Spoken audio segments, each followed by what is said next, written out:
BD news 21। বিসমিল্লাহির রহমানির রহিম।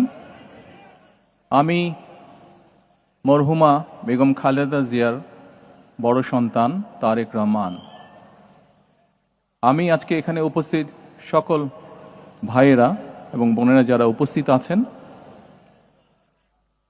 মরহুমা বেগম খালেদা জিয়া জীবিত থাকাকালীন অবস্থায় যদি আপনাদের কারো কাছ থেকে কোনো ঋণ নিয়ে থাকেন, দয়া করে আমার সাথে যোগাযোগ করবেন, আমি সেটি পরিশোধের ব্যবস্থা করব ইনশাআল্লাহ।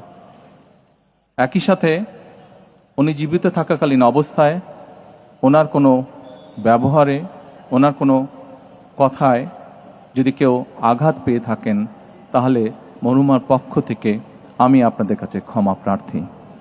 দোয়া করবেন আল্লাহ তাআলা যাতে ওনাকে বেহেশত দান করেন। আসসালামু আলাইকুম।